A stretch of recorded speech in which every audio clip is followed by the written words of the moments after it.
Anytime, sir. Oh, I left my CIP stuff. Loaded down. Well, I'll get it later. I'm sorry. you can get it during. Well, yeah. All right. We'll get started with the Pledge of Allegiance.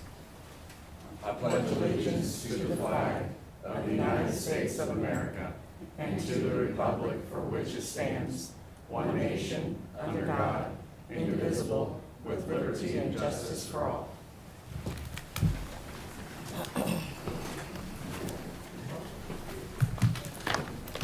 Morning, everyone, and welcome to the Shawnee County Board of County Commissioners. It is July 20th, 2023, and on my far left is Cindy Beck, our county clerk, and on my far right is Jim Crowell, our county counselor, and on my left is Commissioner Aaron Mays, who represents District 3, and Commissioner Kevin Cook, who represents District 2, and I'm Bill Rippon, and I represent District 1. Madam Clerk, what's first?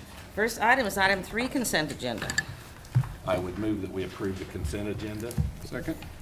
Motion's been made by Commissioner Rippon, second by Commissioner Mays. All in favor say aye. Those opposed, motion carries 3-0. Next item. Item 4, new business. A, County Clerk, number 1, consider all voucher payments. Commissioners, this morning we have vouchers that total $2,197,118.20. Some of the highlights out of the voucher report, again, we have under allocations being made to Doorstep Incorporated, Jayhawk Area Agency on Aging, Meals on Wheels, Positive Connections, Topeka Habitat for Humanity, and those totaled $101,751.34. Under building maintenance, we have $71,324.67, of which $57,977.43 is Bettis Asphalt and Construction. That's for the elections office, parking lot resurfacing, and a concrete flume. Under community corrections and state grant, Gray Horse Farms LLC, that totals $80,692.25 is for 6 months rent of office space. Under the district court, this is being paid with ARPA SLFRF funds. Interior landscapes totaling $39,523.84. This is for gallery seating and furnishings for 6 courtrooms. Under the equipment fund, Alltech Industries for $156,700 is an aerial lift truck for Parks and Recreation. Under infrastructure, for Cook, Flat, and Strobel Engineers, PA, $55,495.10 is for survey and geotechnical services on Southwest Auburn Road, improvement including the 29th Street intersection. Under Parks Administration, paid with ARPA SLF or funds, KBS Constructors Incorporated, $393,441.12. That's for the Lake Shawnee Campground project, and that project turned out fabulous, Tim. It should take a look at that. Under the sheriff, Axon Enterprises for $13,406.25 is for additional evidence.com licenses. And finally, with a couple of, under the detention center, Aramark, $109,223.62 is food at the jail, and health insurance premiums for our employees of $374,135.84. I don't have any questions regarding the vouchers. Would move for their approval. Second. Motion's been made by Commissioner Cook, second by Commissioner Rippon. All in favor say aye. Those opposed, motion carries 3-0. Next item. Item A2, consider correction orders. I move that we approve the correction orders. Second. Motion's been made by Commissioner Rippon, second by Commissioner Cook. All in favor say aye. Those opposed, motion carries 3-0. Next item. Item B, Parks and Recreation, number 1, consider authorization and execution of contract C-229-2023, the Sertoma Great Topeka Duck Race Agreement to provide the 2023 Great Topeka Duck Race activities on September 16th at Lake Shawnee. Organizers will pay special event fees totaling $1,040 for the deposit in the Shawnee County Parks and Rec Building Maintenance Fund.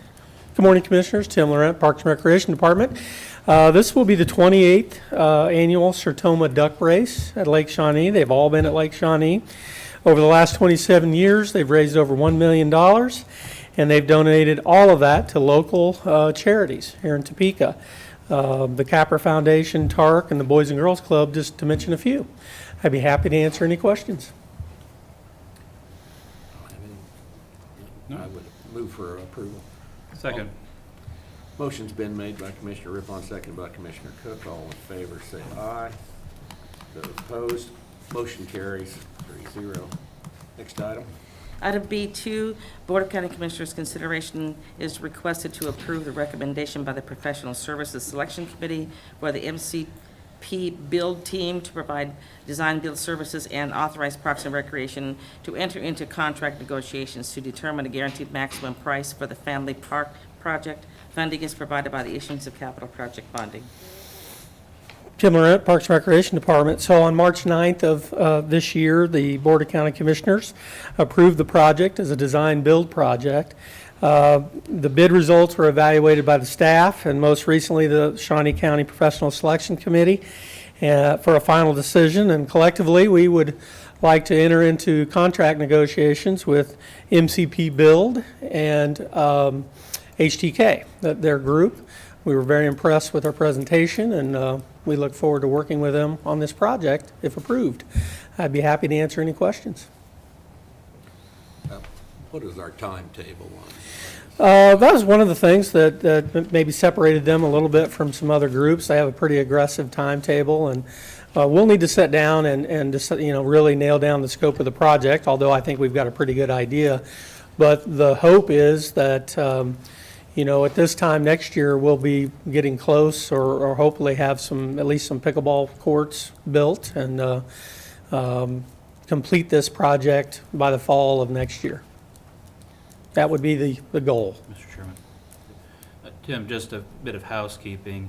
The funding source from this, the County Commission had authorized a $10 million debt, and from that $10 million, we've already determined or allocated maybe $4 million for the Oakland to look at either a replacement pool or some other aquatic feature, and you're engaged with community engagement on that to get surveys and input from the public, and we've selected a firm for that.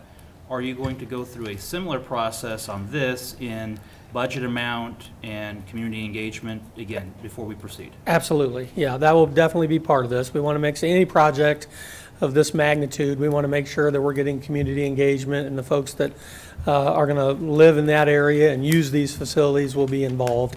I know we've also just, we've been in touch, at least on the pickleball side, with the local pickleball group quite a bit throughout this entire process, the master planning, and I think they're eager to meet with us too and talk about the future. In the past, we've talked about $4 million for Family Park Phase 1. Is that still more or less what you're anticipating? Well, that's the goal. I think we'll sit down, and that'll be part of what we do now is look at the project and what we think it'll cost, and then we'll come back here, obviously, and ask for final approval, but that's where we've been hovering around the $4 million mark. And just to also kind of go back to that first question, there was significant public outreach done during the master planning process, of which one of the contractors that's involved was the company that did that master plan. So, Absolutely. So I think we've got a little bit of a head start on that. Agreed.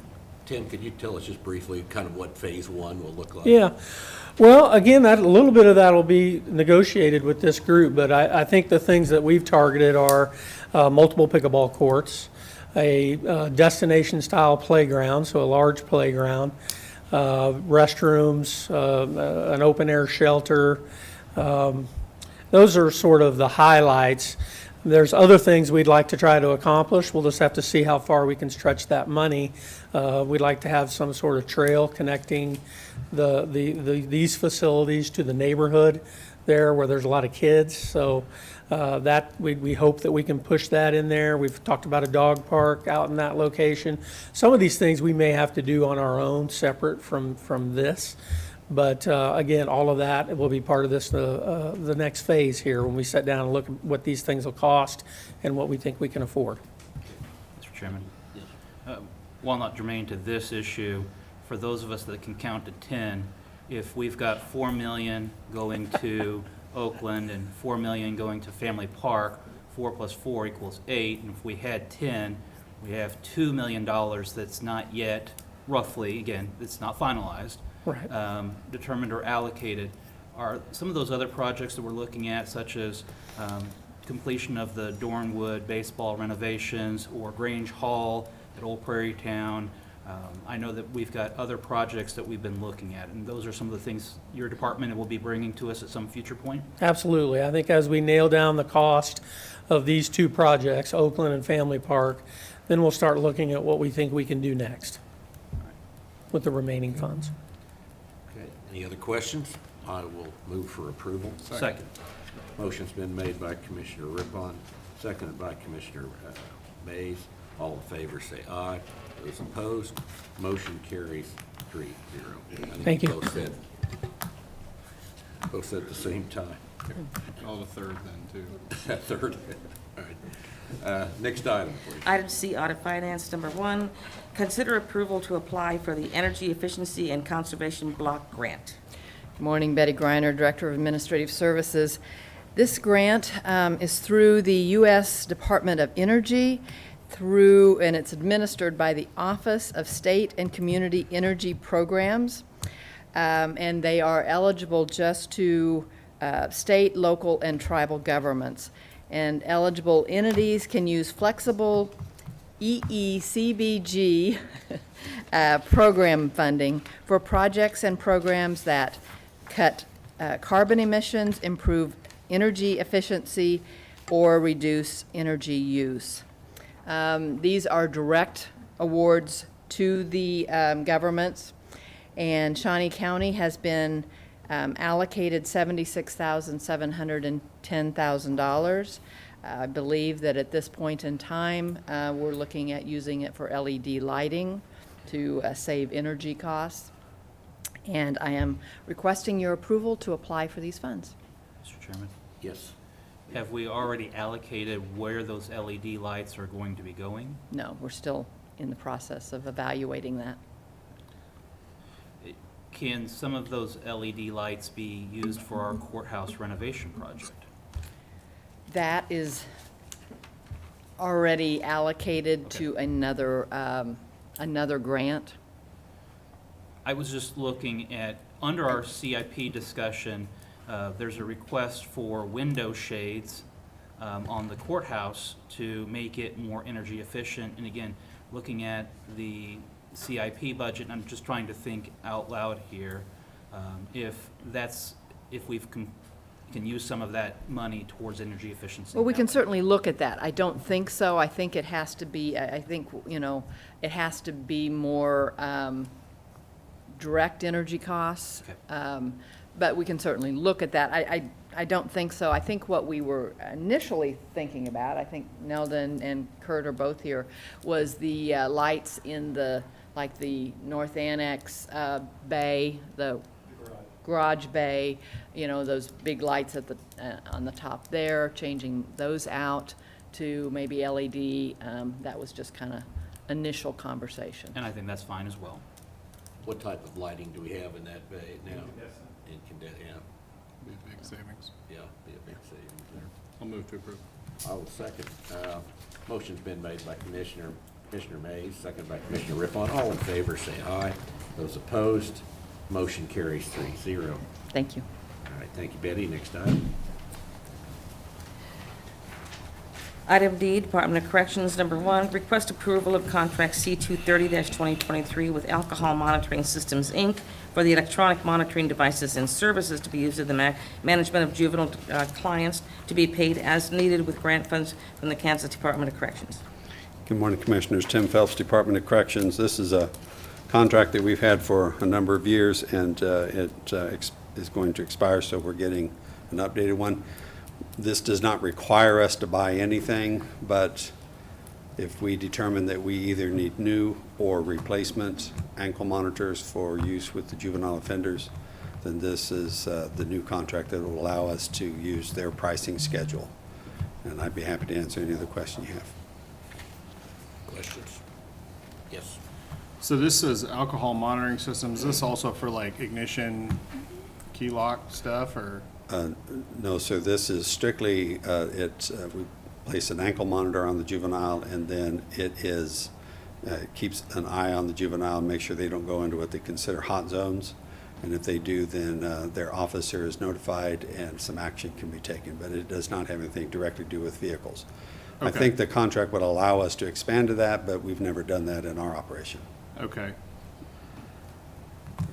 It's just the name of the company, I guess. Yes, right? sir. So, Yes, sir. misleading. Okay. I'll move for approval. Second. Motion's been made by Commissioner Mays, seconded by Commissioner Cook. All in favor, say aye. Opposed, motion carries 3-0. Thank you, Thank Commissioner. you, Kim. Next item. Item E, Public Works, number 1, consider approval of an updated project budget for the traffic signal upgrade project on South Topeka Boulevard at Southwest 57th Street, Southwest University Boulevard, and Southwest Gary Ormsby Drive. Shawnee County's share of the total final project cost will be paid by using Public Works Special Highway funds. Good morning, Commissioners. Kurt Niehaus, Director of Public Works.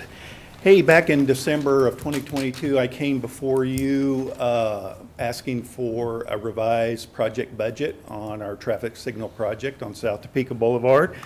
At that time, you may recall that Public Works had spent approximately 18 months working with the railroad to get permits to use railroad right-of-way. We were finally successful, and we had provided everything to KDOT that we thought we needed to move this project towards letting. And back in December 22, we expected a January 2023 letting. That's what KDOT was telling us. Well, KDOT had to start working with the railroad. Our permits covered, again, permanent use of railroad right-of-way. KDOT needed permits to cover the construction portion of the project. In other words, you have flaggers out on the job site, and the flaggers are communicating with the engineers and the trains, and if a train's approaching, they clear everyone off the right-of-way. So that is the type of permits that KDOT had been working with the railroad on. It took them approximately 6 months to acquire those permits. They have done so. We are now scheduled for a September 2023 letting.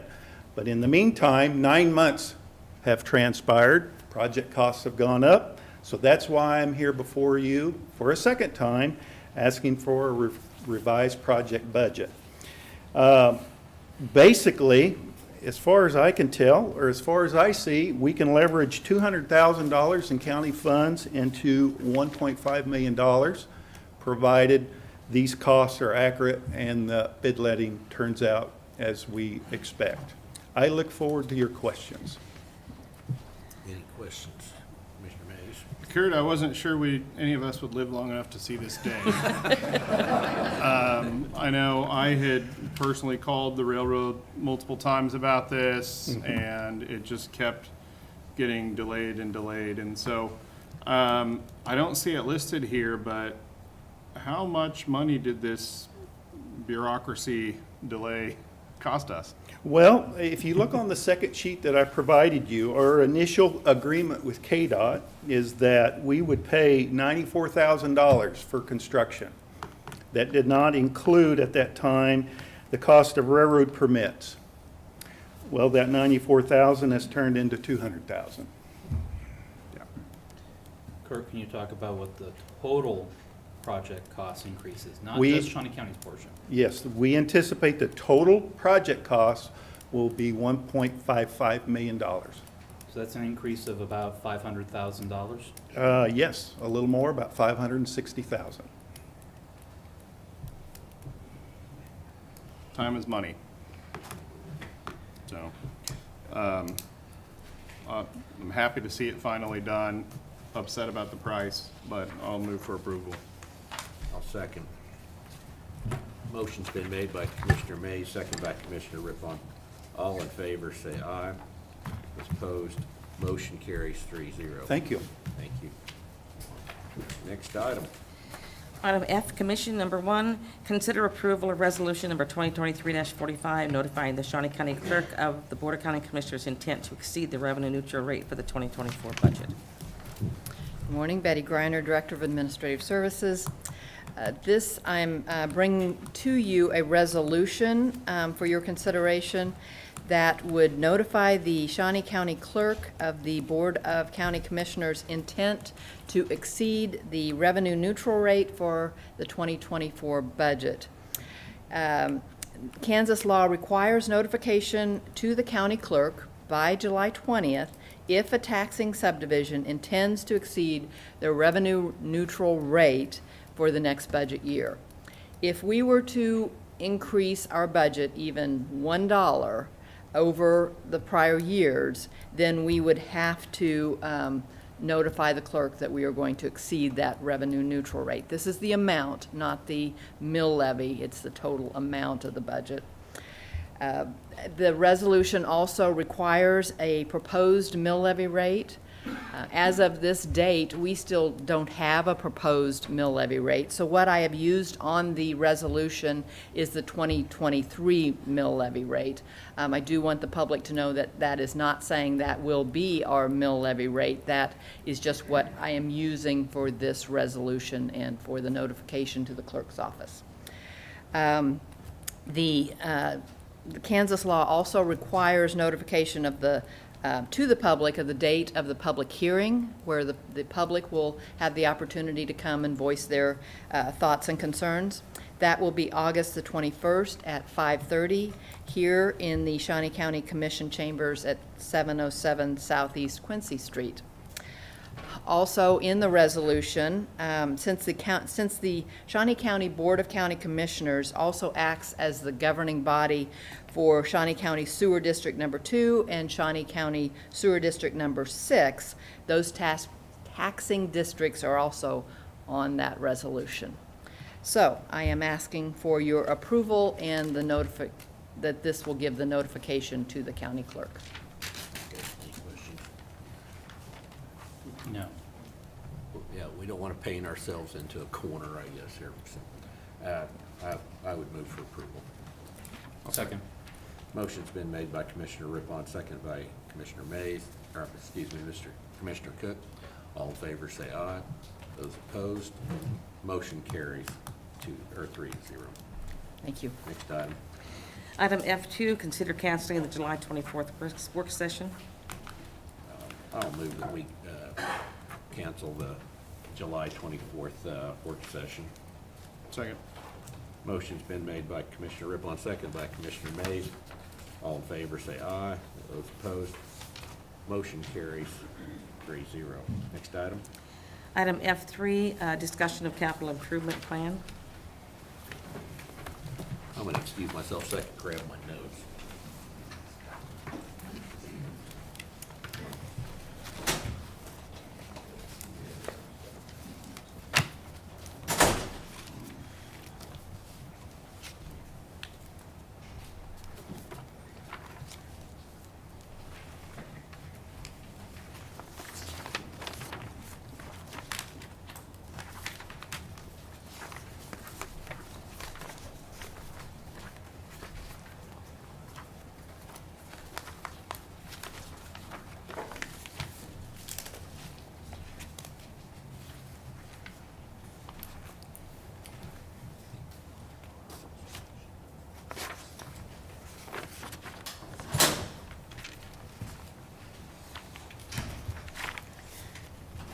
Good morning, Commissioners. Jennifer Sauer, Deputy Financial Administrator. We are here to resume discussions on the 2024 Capital Improvement Plan for Shawnee County. On Monday's work session, there were some discussions amongst the commissioners about the various requests that were turned in from the departments. Just as a quick summary, our capital improvement plan is a 5-year plan which covers years 2024 through 2028. The overall requests for that 5 years was $122,587,470. Specifically, we're focusing on 2024's budget, and the CIP requests for 2024 specifically were $21,102,974. Some of these costs are requested out of different funding sources. We have the Solid Waste Fund funding source, Public Works funding sources, which include special highway, special bridges, special machinery funds, an infrastructure fund, and county sales tax fund. Some departments have equipment funds, which they made some requests out of. Parks and Rec has some various funding sources, including a revolving fund and the Gage Park sales tax. We have a couple of projects that were being requested to be funded out of the general fund, and which leaves us with the capital outlay fund, new debt, and grants that have various requests. Specifically in 2024, the capital outlay, we are down to, this has changed a little bit since we met on Monday, we are down to $3,405,056 in requests. The items that were removed since Monday were some vehicle leases that had previously been listed as a capital outlay request, and those leases really don't belong in the CIP or the capital outlay fund. Therefore, we worked with those departments, and those are no longer listed. We have one other change that we haven't done yet, but the Emergency Management Department has been in contact with the Kansas Highway Patrol Fleet Services Program. And they are, I believe, getting themselves on the wait list for their fleet vehicles. And so they are able to remove or change this request from $55,100 to $30,000. There's currently a 6-month wait list on the fleet vehicles at the Kansas Highway Patrol, which syncs up pretty nicely with the beginning of our budget year 2024. So that's what's happened in the last 3 days. Mr. Chairman. Yes. Jennifer, can we go back to your first slide? Absolutely.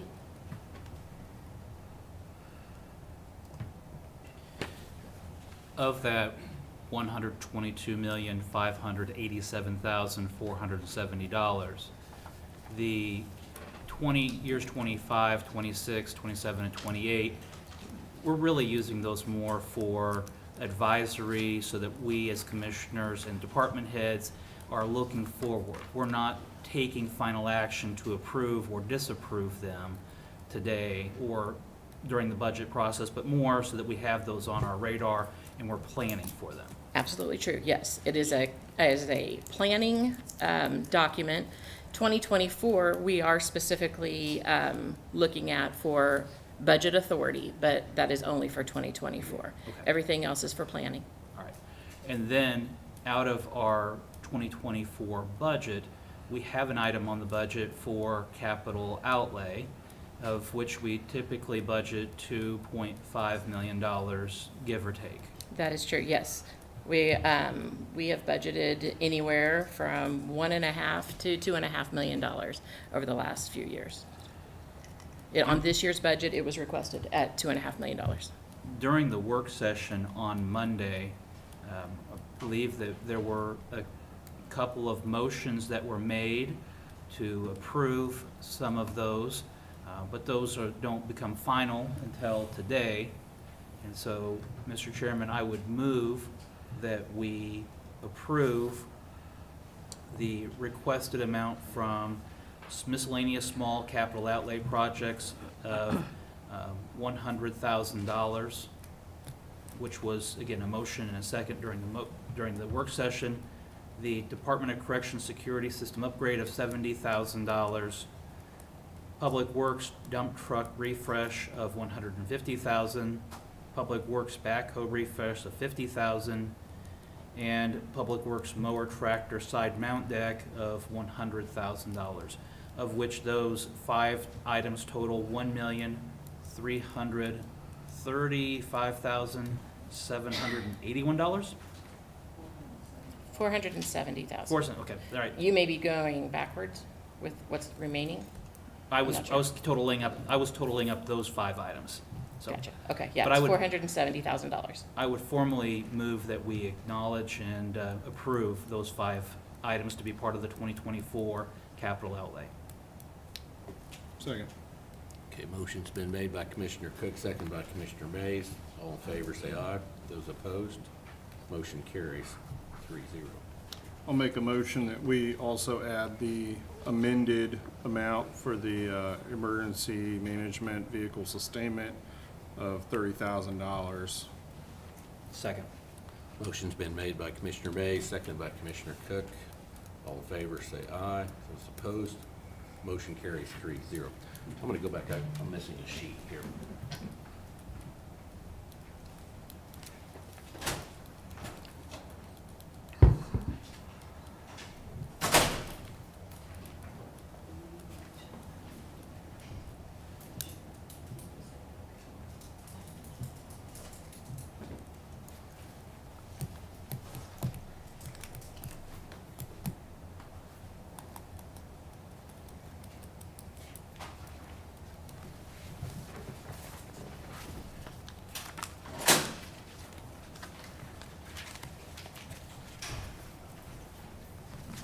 Sorry about that.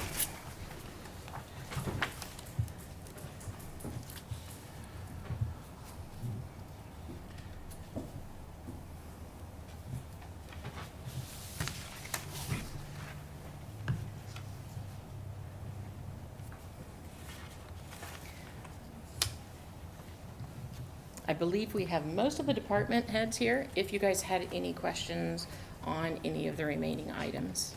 Mr. Chairman, Yes. we had some extensive discussion or preliminary discussion on Monday regarding the sheriff's request for console upgrades in dispatch and also with emergency management's request for console upgrades for AMR. Both of those items dovetail together, and we had asked that the sheriff and emergency management kind of can work together to look to see where they're at and how those projects might total out. And I think they're both here. I don't know if they have some additional information for us to consider on those two items that total up to $910,000 as requested.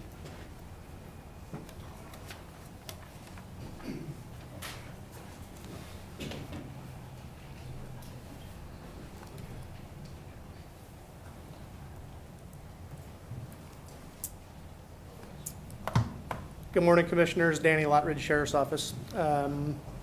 So we have 12 dispatch consoles in the communications center. Those have all completely reached the end of their life. The consoles are basically the work areas. They're the desks that move up and down. They've got all the equipment tied in with them, so the radio system, the computers, the monitors, everything else. On the sheriff's side, of those 12 consoles that we have, since AMR has moved into our center, they sit at 3 of those consoles. All 12 of those consoles are out of date.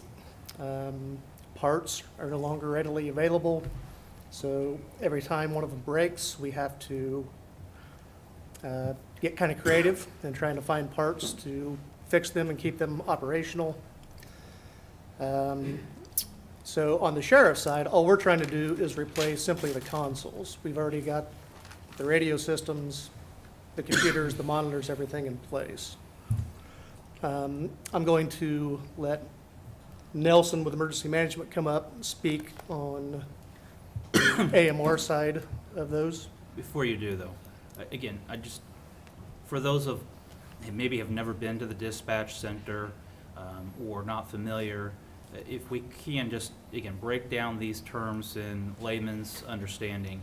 When we talk about a console, are we talking about a cubicle, a desk, is raising and lowering? Is it a workstation? What is it specifically we're talking about with just the workstation? D, all of the above. Okay. No, it's where each one of the dispatchers sits down. So our dispatchers have to sit there, they have to answer 911 calls, they have to talk to officers, firefighters, whoever on the radio system. They've got to be able to update their computer screens, they've got to do everything. So it is literally their work area where they sit for an entire shift. I don't know, Director Rabb, do you have any better explanation in layman terms? And I guess I also want to reassure the public that the terminals, the phone lines, the radios, those are all still working and that public safety is not being impacted. We're talking about the physical workstations, the desks. Yes, good morning, Jeremy Rabb, Director, Emergency Communications, Sheriff's Office. Correct, Commissioner. The consoles are a specially designed piece of furniture for a 911 specific job. They're constructed so that they can house several different information systems at once. The flow of information for the dispatcher can happen in a fluid motion, radio, computer, 911 information coming in. So it's a complex piece of furniture. It's not just a desk that someone sits at. They're also designed for ergonomics, to where they go up, down, slide, so they can match body types and heights and so forth. They're 24/7, 365 days, so they have to be used at all times. It's they get a lot of use. Now- Right now, they're 15 years. This capital outlay request is just to replace the desks themselves, the workstation, not replacing terminals or computers or radios or other electronic equipment, right? Correct, no replacement. Now, as we add consoles, the potential to add the technology does exist, though. The technology that we have right now is very advanced and it functions just fine. There is no impact to public safety. As we add consoles, the need to add technology to build those consoles out will exist to a certain degree. So, for instance, each 911 phone, in general, just the 911 phone per console is $18,000 a year. And again, the request was $500,000. And if we have 12 workstations, 500,000 divided by 12 is $41,000 per workstation. Is that an accurate portrayal of the cost of a workstation is $41,000? So some of the costs that may not have been reflected on there are also the need to add what we call a Motorola VPN. And without getting really technical on it, that is a device that allows everything to funnel into one box and then operate fully throughout all the screens. Those devices alone per console, one-time cost, are about $115,000 up front. So Okay. that is a piece of technology that sits at the furniture as well, that allows the information to funnel into it and communicate together. Again, I just think for the average taxpayer who is following along, if they come up to me and they said, you spent $41,000, or you as a sheriff's officer, you spent $41,000 for a desk, without understanding the context of it, that sounds like a very high number. Agreed. It is. The cost of doing 911 it's an expensive undertaking.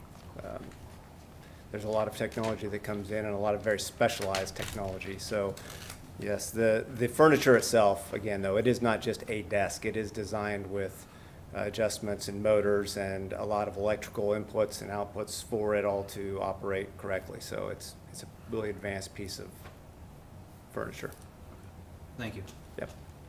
I'd also like to add one thing real quick. The current furniture, though, 15 years old, Shawnee County has done a good job of utilizing it to the best of its ability. I mean, it's squeezed every ounce of life as it can out of these. So kudos to the county for doing that. Well, and it's also important to stress these are being used 24 hours a day, 7 Yes. days a week.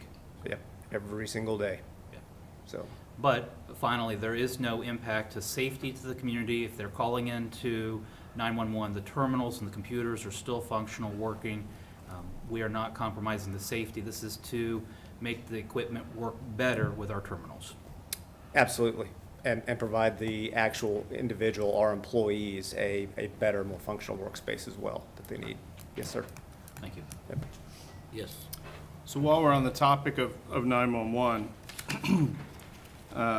we also have the 911 backup center upgrades of $185,000 and the AMR console replacement of $410,000. total is almost $1.1 million for just 911. I mean, at what point do we say, like, maybe we need to just make it all one big project? Or, I mean, is the facility working for you guys in that location? I mean, my understanding is we had a backup center already that I don't know, I mean, I guess I'm not really sure what exactly we're doing there, but. The facility down at 911 right now, when it was put in place in 1997, it was built for a certain number of console, a certain level of technology, a certain ergonomic standard. Part of the additional for the AMR one, and I apologize to Betty, I did not explain the terms properly. We have 3 AMR consoles down there that are working every day, all day. The 4th console for AMR would be so that the trainer and the trainee can set separately and not have the distractions. It also helps when their AMR is training, also provides an additional place should we have a large emergency.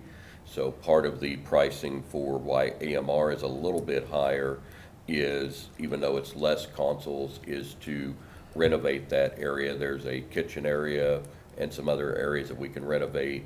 We can also, if you've talked to AMR on the phone, there's also an intent there where we can get folks closer together, where they can talk closer one-on-one between county and the AMR. On the backup center side, that location is very small. It's a little bit bigger than your conference room back here, but not by much. It is done with either handhelds or just desktop radios that they have to put a special headphone in. They do not have the computer-based phone system that they're used to where they can go in, and it's frankly outgrown what we can put in there. It was very good to start with, but once you get 8 or 9 bodies in there, even the air conditioner doesn't keep you cool with that much going on. So that was what the backup center was to figure out, and because we ask AMR to be in our center, if we have an emergency, it's understood we may have to separate, but the big part of our continuity of operations is to keep those folks together if they have to leave the center. Mr. Chairman. Nelson, I'm not saying that the kitchen renovation wouldn't be appropriate, but why does that fall under AMR's side of the request for $400,000 and not the sheriff's side? Because that sounds like a law enforcement center project, and renovations to the law enforcement center is a law enforcement, that's not the AMR's responsibility for the physical space. That's law enforcement's responsibility for the physical space. And that may also be a facilities item at some point if we're talking about renovation and walls and contractors and things of that nature. So we broke this out so that you could see what the prices would be should we have to split the projects up. So between them, like the undersheriff said, it would be great to do all of it at once, but recognize in reality that we may not have the monies to do all of that at once.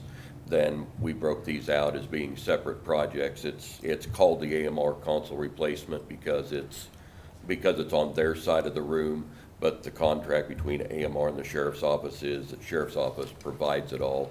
The AMR side of it is only on there as an identifier. It's not AMR requesting it or AMR demanding it at this point, and it's not.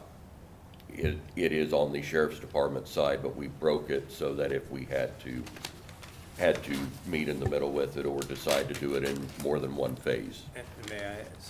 To add on to that, so the physical space in the 911 center is all consumed. There is no space to expand at all, and we are full. We need more room. Now, when we started looking at reclaiming the 3 consoles that we currently have where AMR is sitting now and relocating them in the same facility, but to another spot, then that would entail construction or remodeling.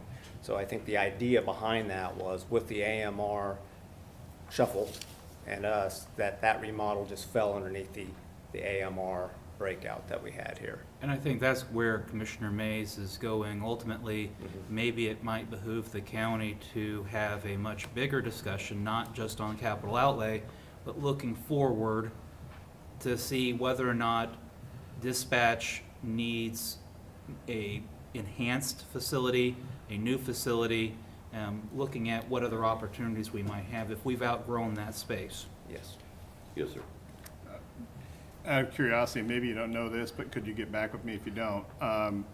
Approximately what is the square footage of the 911 center now? And then also the backup center, I mean, it sounds like there's more problems there with space than anything else. I mean, I assume this CIP request, it appears that we're staying in the same spot.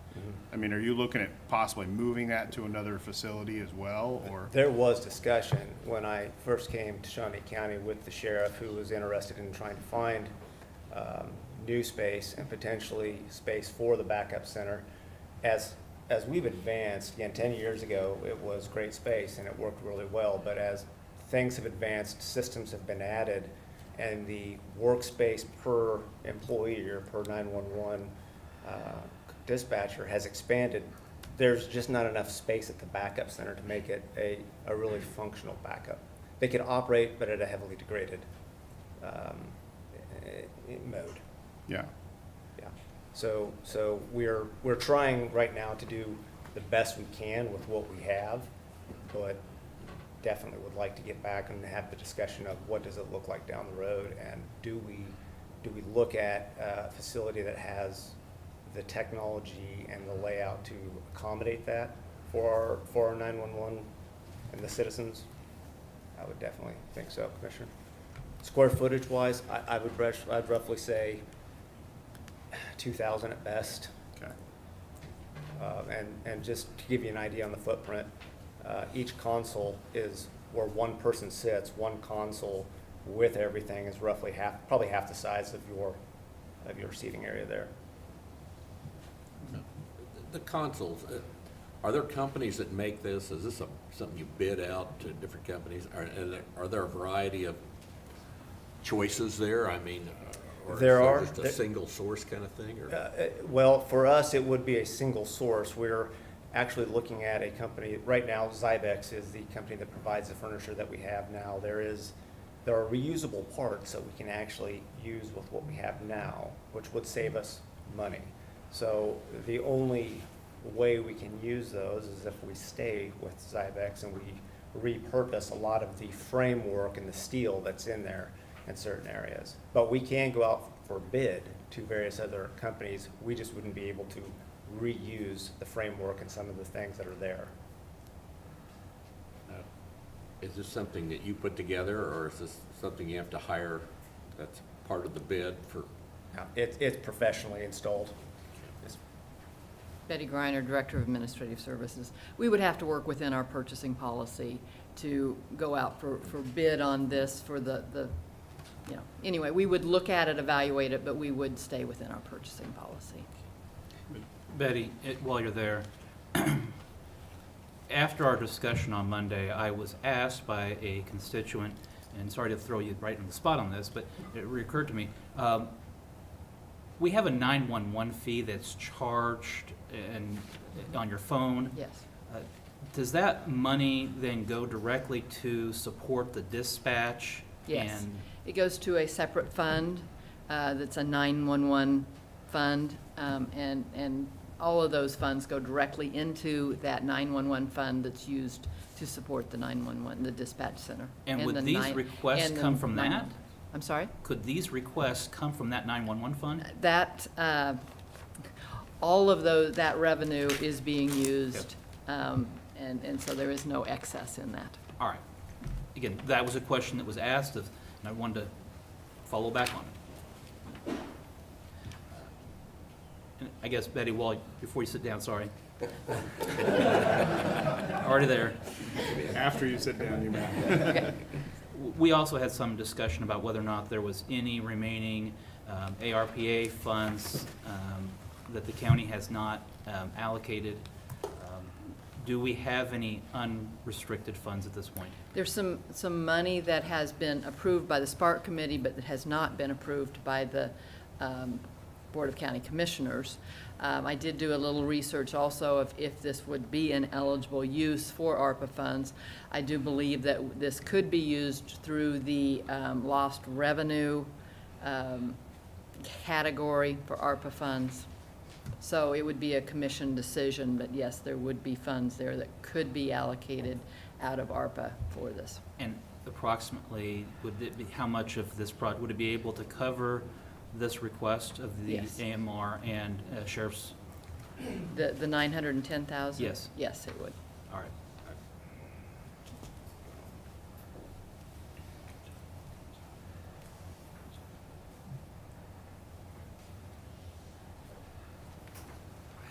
Commissioners, given the information that it could be covered by the federal funds from ARPA, I would ask that we have that as a item for review and discussion under that funding source as opposed to the capital outlay source within the 2024 budget.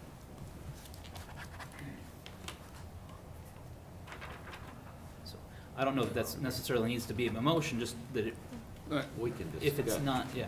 I certainly appreciate it. Yeah.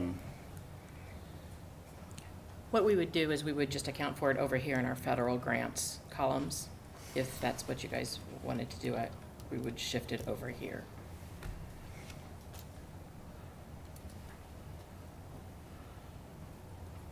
Yeah, I don't know if that would require a motion at this time. I mean, I think I'm fine if we just go ahead and shift it over there and then discuss how much of Discuss it, yeah, later on. And are those numbers still accurate of 500,000 and 410,000? Yes. Yes. We're probably 6 months into a quote that we had received, barring any sudden shift, changes in supply. I would have to say that we're fine on that number, yes. I just hope it's not like a South Topeka railroad project. Me No too. doubt. now, is that just for the 500,000 and the 410, or have you lumped in the? That was all of them, all three items, I believe. There was, and the 185,000, oh, wait a minute, that wasn't it. What was the third one we had there? Yeah, it's 185,000. There it Did is. you want me to move all three? I wasn't sure if you guys had voted or not, sorry. I would move all three. Okay. No, I mean- this is 2024. Two. Yes. Just two, Well, is it, 500,000 and the 410, Oh, obviously. yes, and then the Axon, which was by federal grant. So yes, all three I would ask for all three to be under federal grants.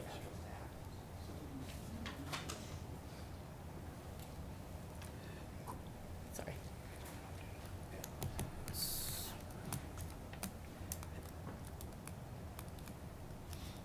With the removal of those items, every other item that's requested would fall under $2.5 million. Yes, that leaves the total request for cap outlay in 2024 to $2,284,956.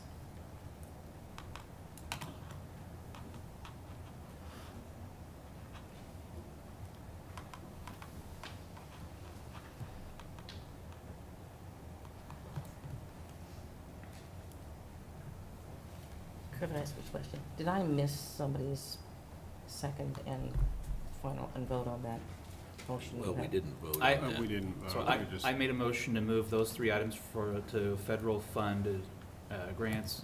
Commissioner Mays, did you I wasn't aware that we were voting, but I Okay. guess I can second, that's fine.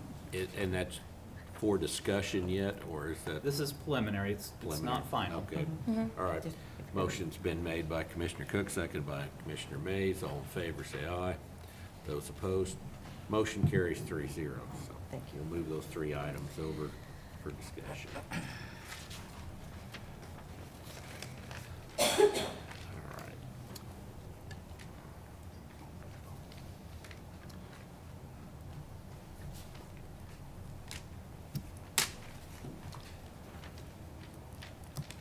Jennifer, could you scroll back up to the top Yes. of that, please? Mr. Chairman, Yes. we also on Monday had a discussion of the court's data center. I don't know if Ms. Welch, you would be able to, again, just give us a little bit more information on that request of the $261,000 and how that ties in. We were talking about that being a backup surge protector or generator if something were to happen to the courthouse. Well, there is Lee Welch, Court Administrator, 3rd Judicial District. I think there's 2 different pieces there you're referring to. There is a data center refresh, which is submitted for 2024, and then a future year was a generator project. The data center refresh is simply updating our server bank and allowing for additional storage, additional capacity for all of the court records. Okay. I guess we were, the Monday's discussion was more centered on a generator, but that's not what this $261,000 is about. Correct. Okay. If you'd like me to explain a little bit about the generator project, I can. But that's a future project? Yes. Okay. But for 2024, the $261,000 is for specifically the court's data center? Correct.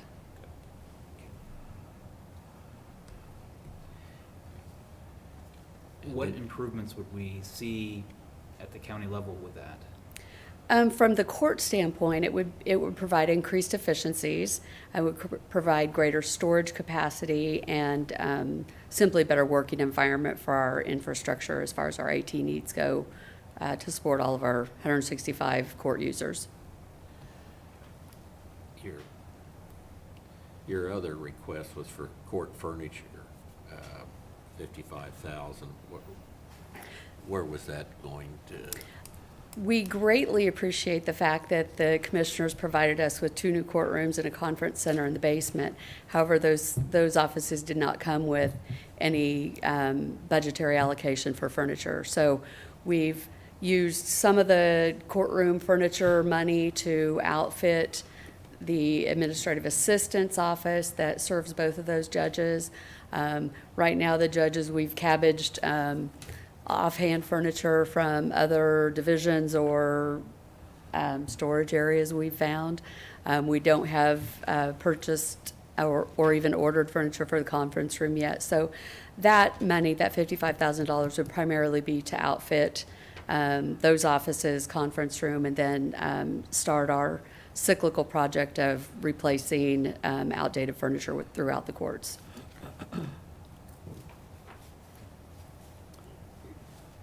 Can you remind me, I thought FF&E was part of our courtroom remodel as part of, did we not include that, for all the courtrooms? Betty Griner, Director of Administrative Services. Some of it there was money requested and allocated for the Gallery seating. for the gallery seating, the podiums, for the jury assembly room. So there was certain furniture requested. This was not requested at the time and was not included in that. And did we pre-purchase that furniture? It was not pre-purchased. Part of the issue with replacing that gallery seating was when we had to remove some of the seating from the courtroom galleries during COVID. Some of it came apart, some of it couldn't be put back together. So the primary purpose of that fund you were referring to was to replace gallery seating in all of the courtrooms that hadn't already been replaced. So has all that money been spent then? No, we have $6 6 of our courtrooms have either been ordered or installed, and we have yet to purchase or order furniture for the galleries in those remaining courtrooms until such time as they're updated to make sure, sizing and seating capacity doesn't change at all. Are we not allowed to use that money for this? And then, once we know what the final cost of everything is, come back and ask for more later? Or, I mean, if the money's sitting in a fund, Yeah, we'd have to look and see what the approval was on that and how specific the approval was. Now, we could always come back to you and ask to change that if it was a narrow approval that was for, say, gallery seating, something like that, and podiums. If that was what it was approved for, we'd have to come back to you and say, we'd now like to use this for a broader, for something else. But that could be done. It would just need to have an approval to do.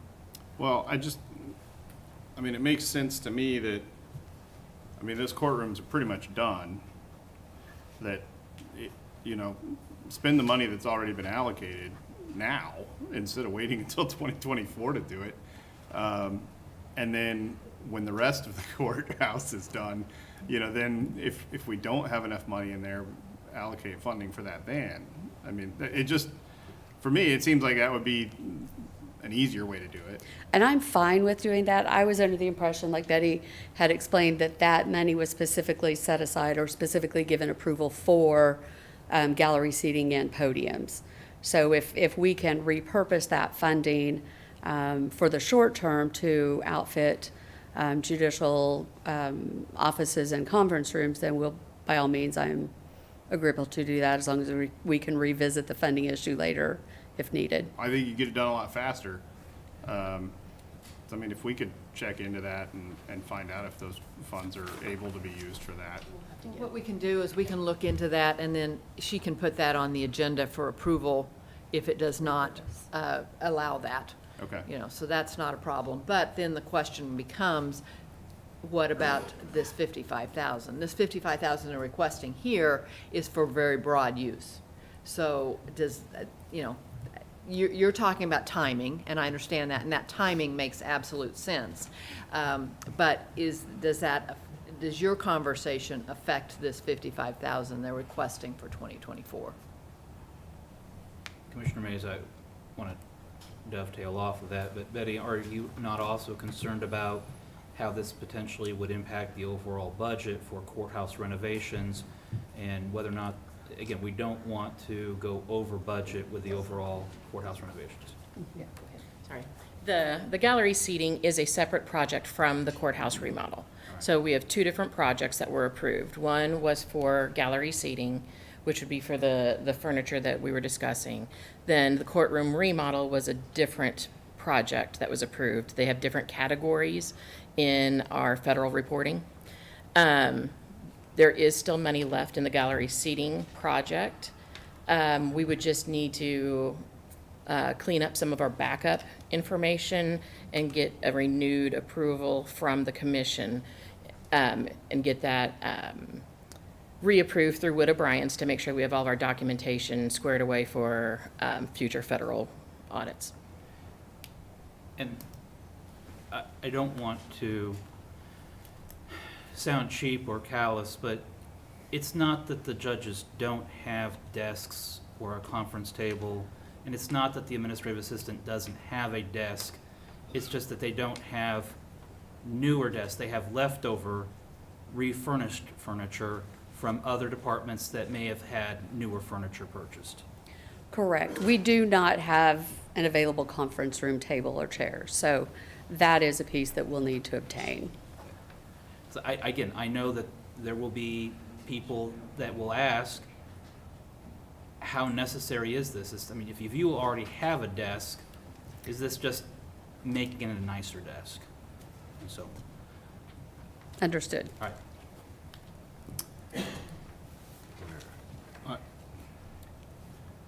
If all we need to do is amend that item, could you just check with Wood O'Brien, make sure it's okay?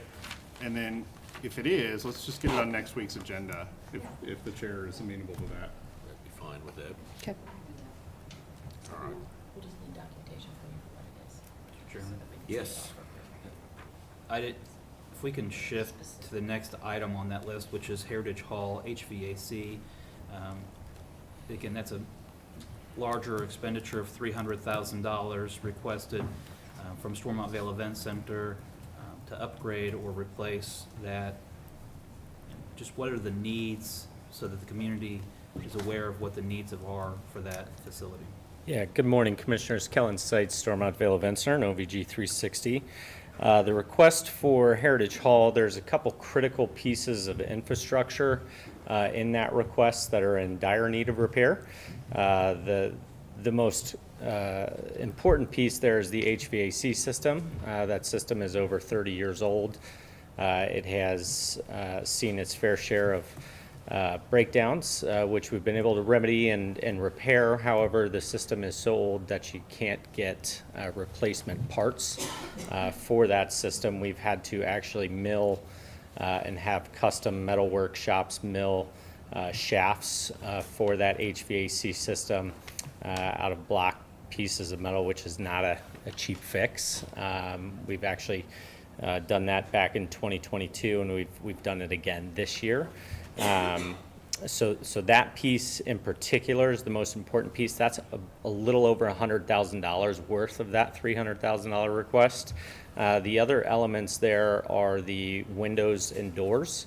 The windows themselves, or the glass itself, is an older panel. So we are looking to upgrade that panel and the seals. We're not talking about ripping out all of the framing. We're not talking about replacing the door units themselves. We're specifically talking about the glass and the seals for those window panes.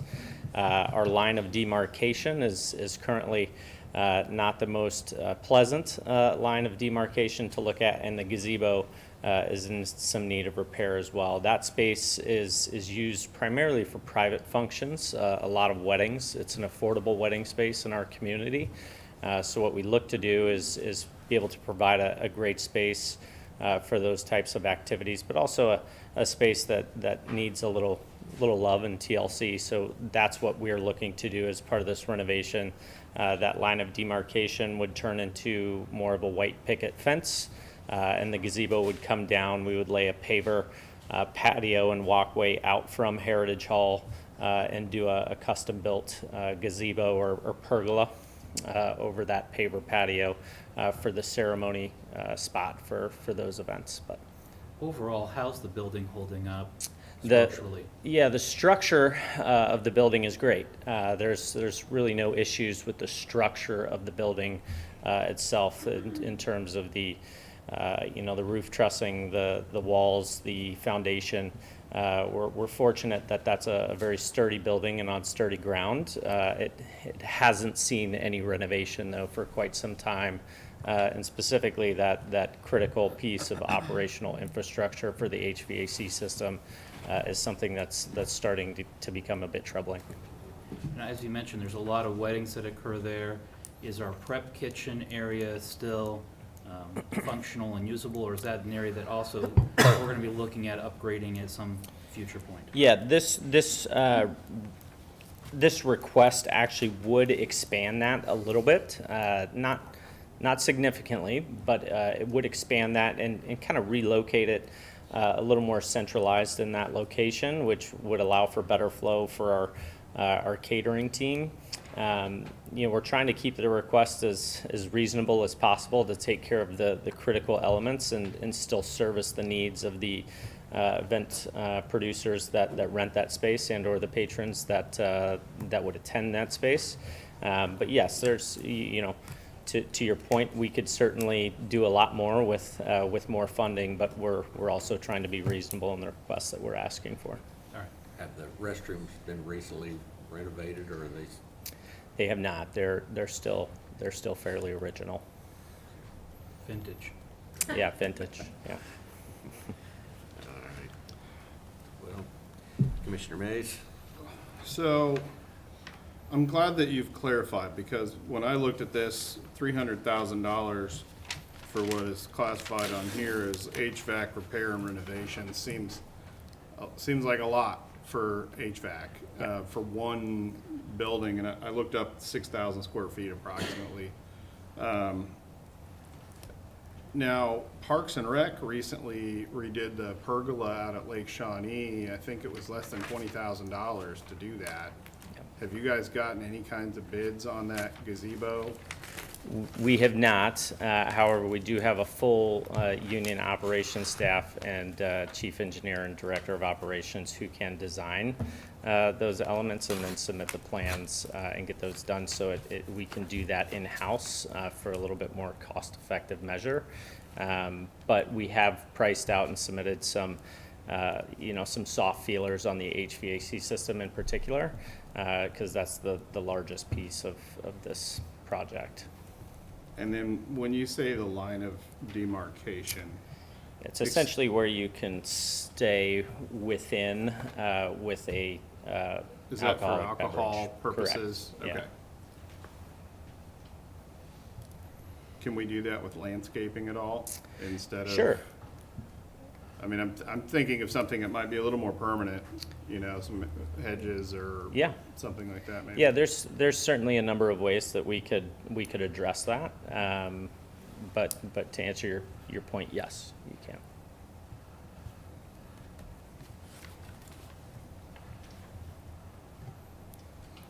How do we do it now? Is there just signs that say no alcohol beyond this point? Correct, yeah, and then there's a post with kind of a chain link fence type line of demarcation that surrounds portions of that property and goes towards the east side of that property behind the gazebo all the way up to the extension link that connects the hotel to Manor Conference Center.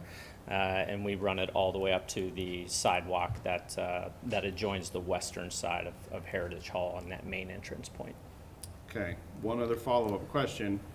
My understanding is that the legislature changed the alcohol laws for the open container, public consumption areas. Have you guys looked into the whole grounds being a public consumption area and then you wouldn't have to worry about that? We're still looking at that, actually. Our license is a public venue license. It is not a caterer's license, which is the license that was active prior to our takeover of the food and beverage service.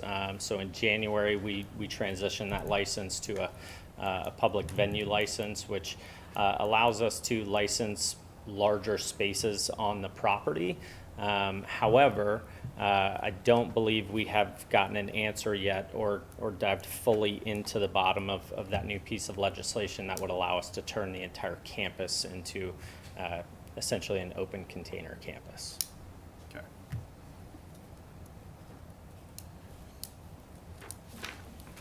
So,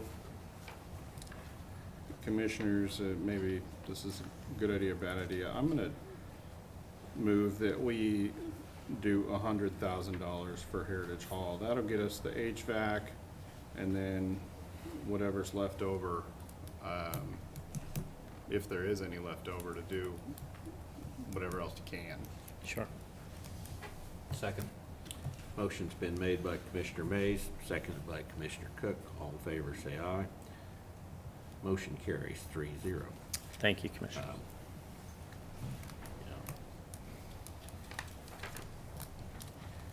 You did say 100,000, right? 100,000. Could you give me that list of what was approved, the first motion that Commissioner Cook made, where there was about 4 items?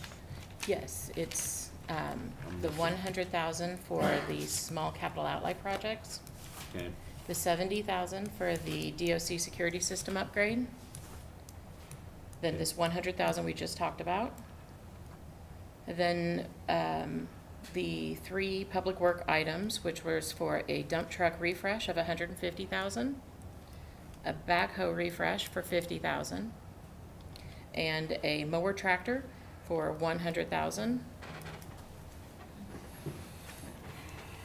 I guess I had them all. Okay. All right. I would move for approval of the $261,000 for the court's data center. I'll second. Motion's been made by Commissioner Cook, seconded by Commissioner Mays. All in favor, say aye. Those opposed, motion carries 3-0.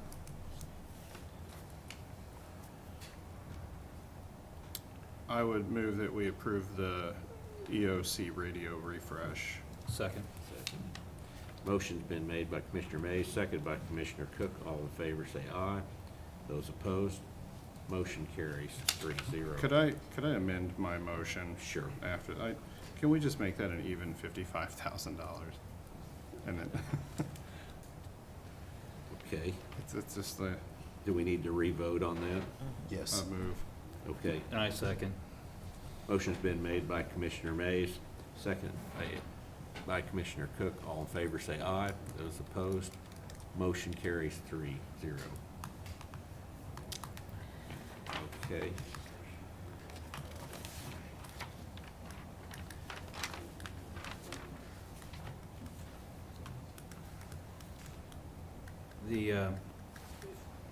There's two items on Parks and Rec that I would like to discuss. One is the pony field at Bettis, and the other is the master plan for Gage Park. But if we could start by discussion of the pony fields.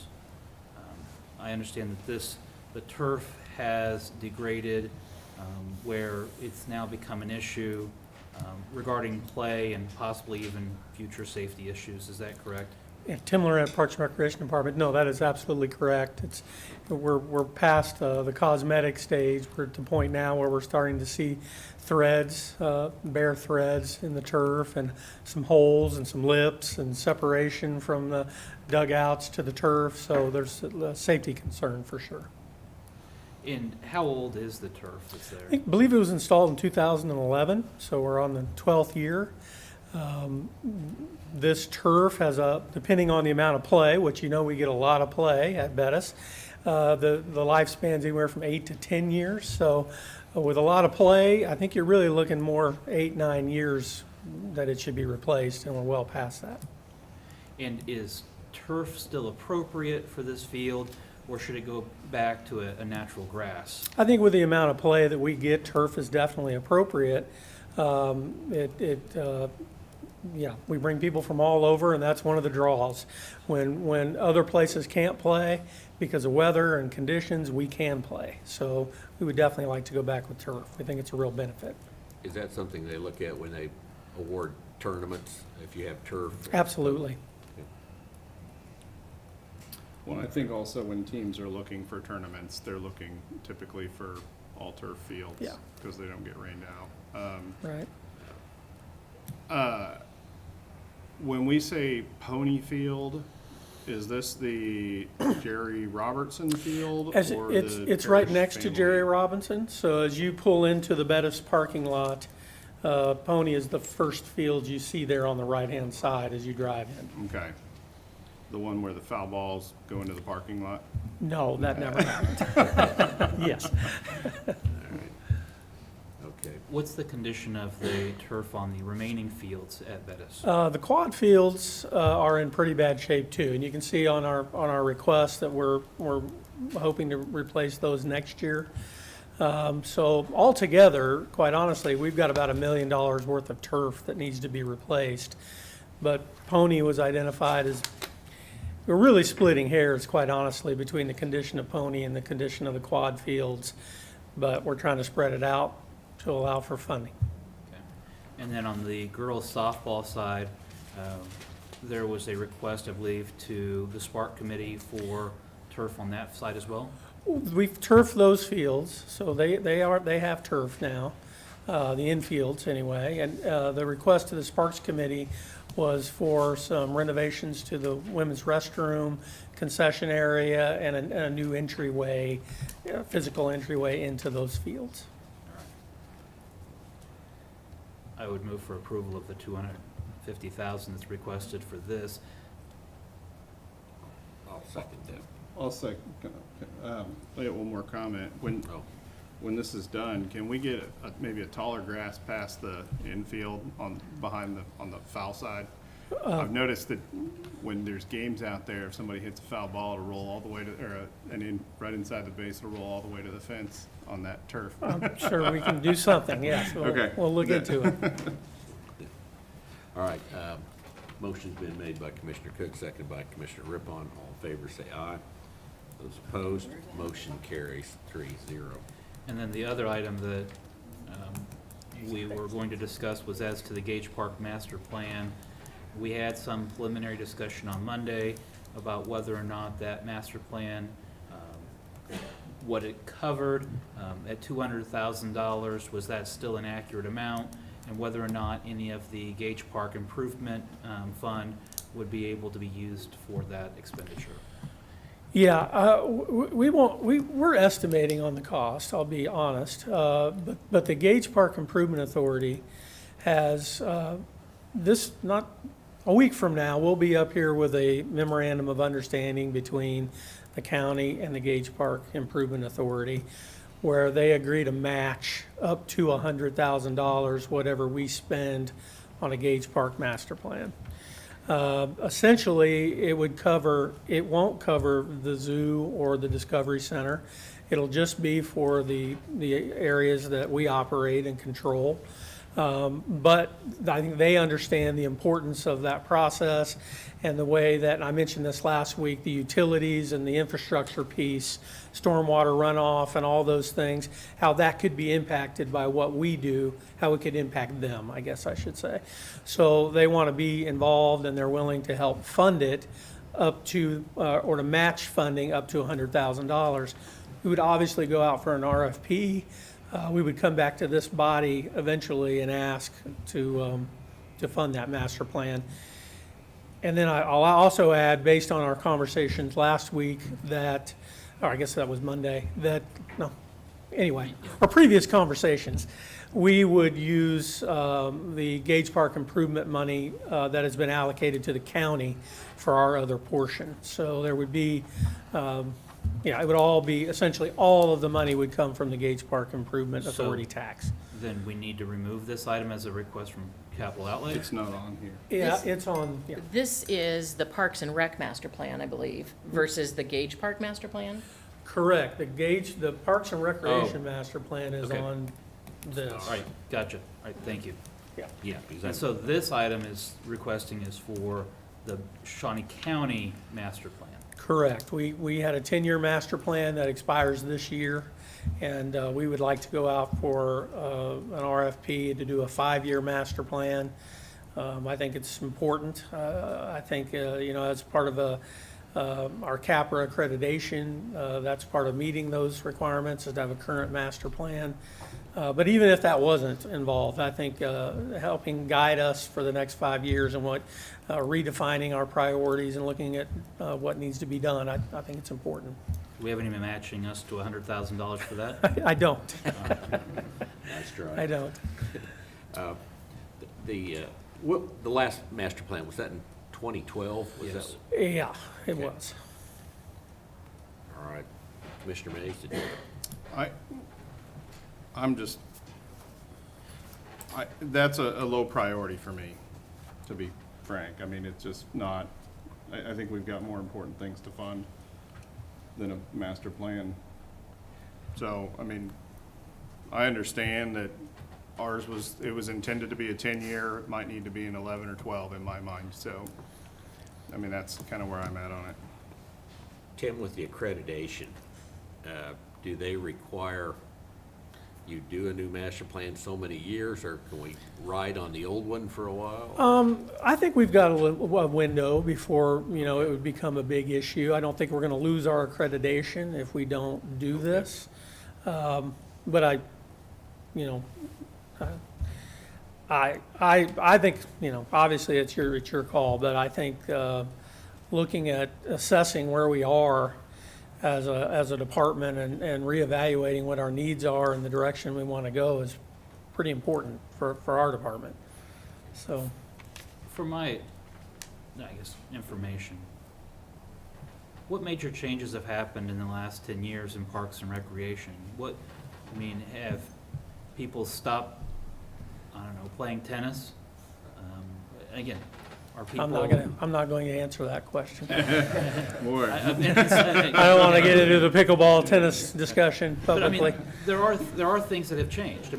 10 years ago, we were not talking about pickleball. Correct.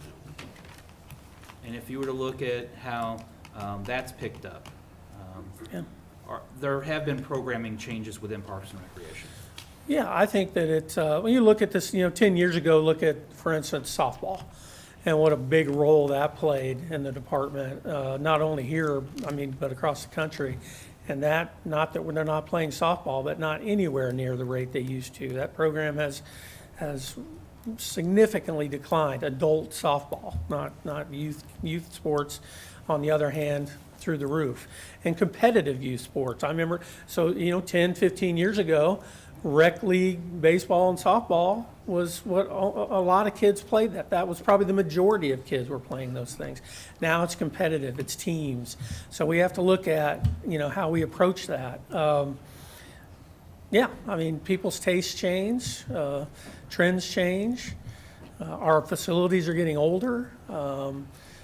Sometimes, you have to take a critical look at whether we need to be continuing to maintain some of these facilities, or should we be looking to do something different, do new facilities, or change our direction completely. So I think it's good to stay on top of trends and to have someone else from the outside come in and evaluate what we're doing and what's been successful in the direction that we need to go. I think that's obviously what a master plan does. One of the things that was highlighted 10 years ago was archery, and that archery was going to be a huge sport. I don't know that we've seen an influx of archery in Shawnee County. I don't believe so, no. So it can be helpful, but at the same time, it may miss the mark. Right. Well, and 10 years ago, I think what came out of that master plan, the most popular thing were trails. And that still holds true today, to just play the other side.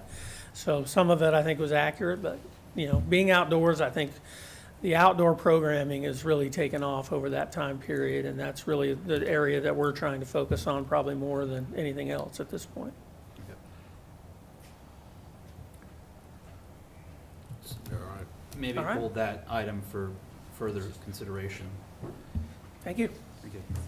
I wanted to chat a little bit about the window coverings. Where was that? It's facilities 165. management, 272. Yeah. This was not part of the original bid or anything. This was, As far as the courthouse renovation, no, it was Yeah. not. and what does this look, are these just blinds or curtains? What are we looking at?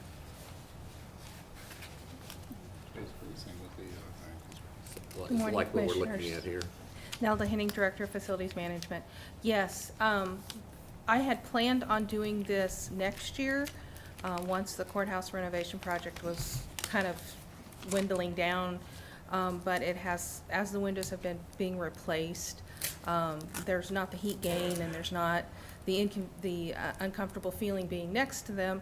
The request has come up that people can see in the windows.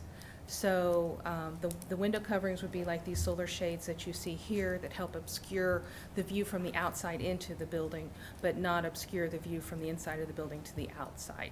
And it's been a request by a number of the offices in the areas that have been renovated or have the new windows to have some type of a window covering. Is this mainly on the first floor or Actually, right now, the request has come from second floor, more so because first floor is not occupied. But I have heard it from also individuals that have visited the renovated spaces or the spaces that have the new windows that are on other floors that they would like to see window coverings as the windows are getting replaced. Sorry? This is for the whole courthouse, yes. This would put new window coverings on every window in the courthouse. is it needed for, keep the heat down too or anything like that? It's strictly for It's view. just for visual. Yes, you can't, if you've been over and looked at the areas that have the new windows, they are very clear. It's a very nice view in and out of the courthouse. But the windows, the glazing is tinted, it's a very light tint, and they are double pane with the argon gas in between. So we're not getting temperature swings or glare off of the sun. It's just strictly for safety, security, visual.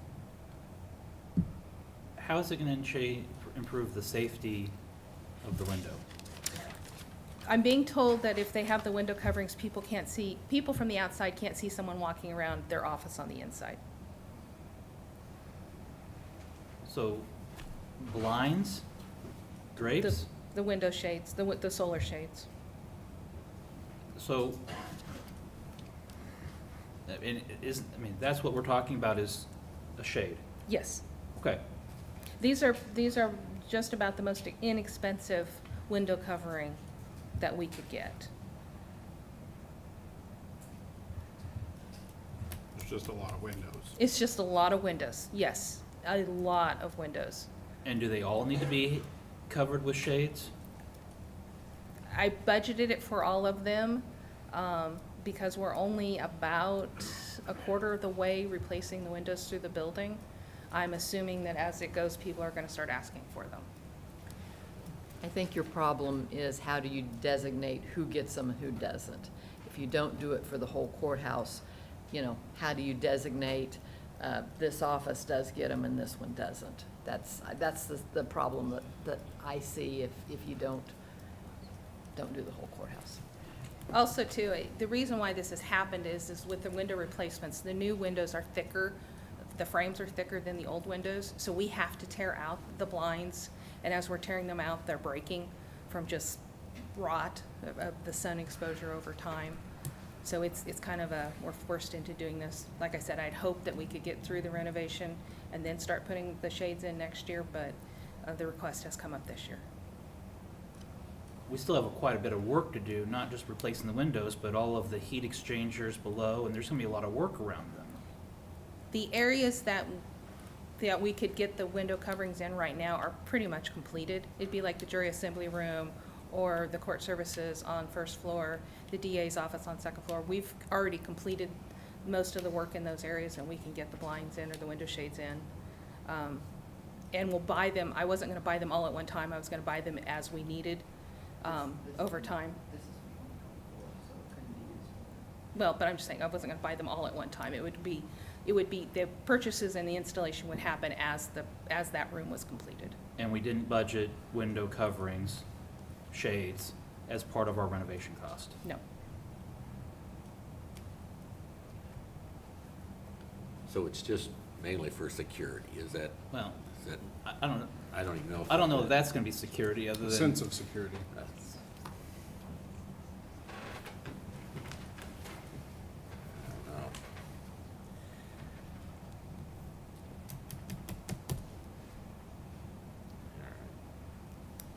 The request was made for me, the request was made to me, I forwarded the request to you.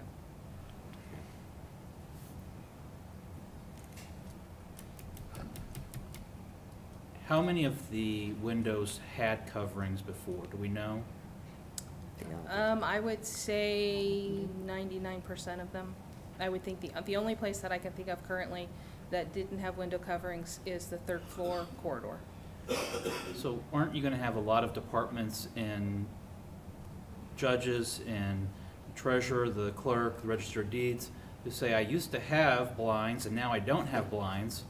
Where are my blinds? And that's why I'm bringing this forward. All right, I just wanna make sure we're on the right discussion here. I had We're blinds and now I any- don't have blinds, I'd like to have blinds. Yes, All that's right. why I'm bringing it forward. That's why I say the request has been made of me to provide window coverings. And so I'm asking for CIP money to provide window coverings. And I see our treasurer, Mr. Ma, might have he might be able to open the blinds. Enlighten us. Our department is one of those departments that asks for blinds. And the reason for that is we are on the south side. In the afternoon, the sun will come directly onto our desk. And we'll be looking at our monitors and directly into the sun. So just from a functional standpoint of sitting in direct sunlight, trying to work on a monitor in our offices, that's our issue. It doesn't have anything to do with safety and we're assuming that those are very efficient windows. We love that. But the idea of trying to read a monitor while there's direct sunlight coming in through a window, that's Cut down the glare. issue. And that was my thought initially. The south side of the building seems, South it side, would I be can see a pretty that. good glare probably. Yeah. All right. I would move for approval. I'll second. All right. Motion's been made by Commissioner Cook, second by Commissioner Mays. All in favor, say aye. Those opposed, motion carries 3-0. I hope it comes We in have way shades. under budget, though. I do too.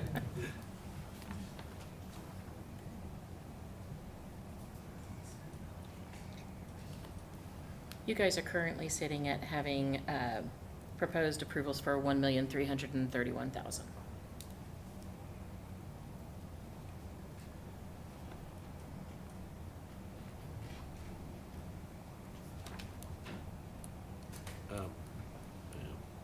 The EOC renovations are to continue the upgrades to the EOC that they've been working on over the last several years. Is that, and I see head nodding in the back from.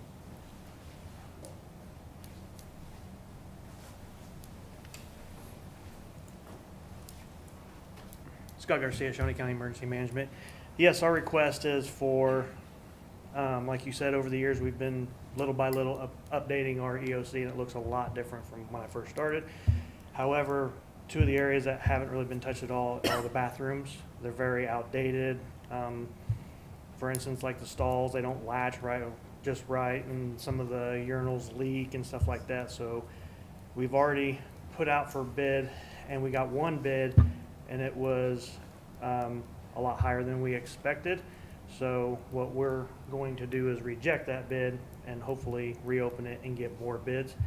But with what we've been approved through ARPA, with what we're requesting, should be able to cover both bathrooms. And if they are, from the one bid, if they are both done at the same time, there is a little bit of savings. Yes. So, I think we've all been in those bathrooms, and they are some of the most disgusting public building bathrooms I've ever seen. For the general public, they were built to house how many people initially? Like, I mean, they're huge. It was originally set up to house around 200 people for Shawnee County Topeka leadership, should the worst case scenario happen. And I would just like to say that they are gross, but it's not a reflection of the people who work there. I just want to put that out there. They're just really old and it's beat up. because the pipes are all corroded. There we go, and yeah. there's- yeah, it's. Yeah, it needs some help. The maintenance pieces and it's just from wear and tear since 1958, roughly. And I assume we're downsizing the restrooms, so they're not going to We be are able making to they're not- accommodate 200 people, but maybe the Right, we have some 15 or ADA 20. issues with talking to Nelda, so we have to expand some of the stall stuff like that. So we do have some of those more updated needs that we need to address. and that's probably why it's more expensive in than part. what we thought. Yeah, in part, I think so. Is there a need to have all the pipes and stuff on springs? And for those of you who don't know, this thing Yeah. was built as a bomb shelter, and literally, and all If the the- lines were on springs so they could move Yeah, around. we without have break. everything on springs still down there. And then, arguably, I mean, there's a couple different ways. If there's nothing wrong with those, then I'd like to leave them because it's history. I mean, you don't see that, and that's the only blast shelter in the state of Kansas. So it's like working in a museum. So there are some elements we'd like to keep if at all possible. But if it's not feasible and it's going to be problematic, then we'll replace it. I mean, we're pretty logical, I think, that way. Well, Oh. they need it. Yeah, I'll move that approval. All right, I'll second that. Thanks. Motion's been made by Commissioner May, seconded by Commissioner Rippon. All in favor, say aye. Opposed, motion carries 3-0. That's, Commissioner, yes. speaking of restrooms, while Kellen is still here, we were talking about upgrades and renovations. Can we talk about, it's an item that's not on the list, which is Ag Hall. Again, I know that I get comments on a frequent basis regarding the Ag Hall facilities and the Ag Hall, and it's not on this list.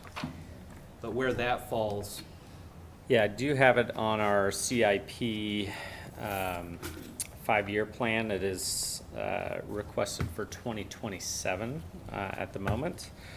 I don't disagree. is that reasonable for us to have that 4 years out from now? Well, if you recall, we had a pretty significant request for the roof repair for Ag Hall just last year. So we are trying to, look, I will agree with you that that space needs a lot more help than really any other space on our campus. But at the same time, where we've tried to focus our efforts on the CIP request and through our 5-year plan is revenue generating areas to further reduce the operational subsidy.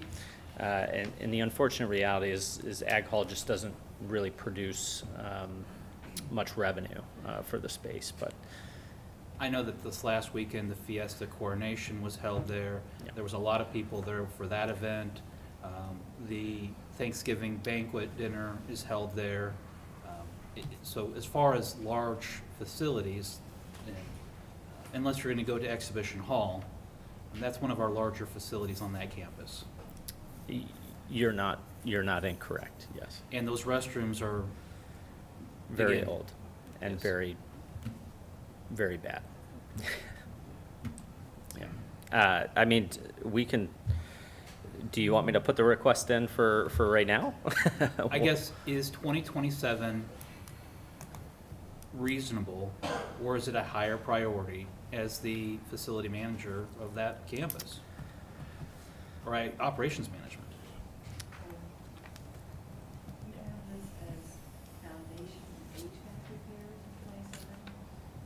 Yeah, it would not include the restrooms currently as it's slated. The request we have for 2027 that he pointed out is for the, again, HVAC repairs and foundation repairs. That building is settling pretty significantly, and we've got some pretty serious foundation challenges with that space. So that's what that request is for, and that request is for $325,000. If we were to tackle the bathrooms, we'd probably, just ballparking here, another 50 to 100 on top of that, most likely.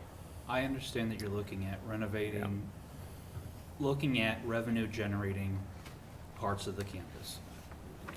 But that building is still used quite frequently. And I think that that reflects on us as a county for the users and how we maintain our facility. I'm not asking for something extraordinary, but just flushable toilets was probably a necessity. Yep. So do you even know what a reasonable cost would be to look at getting that upgraded, or? I can certainly find out and get you a cost estimate on that within a week. That would be appreciated. Yep, absolutely. Thank you.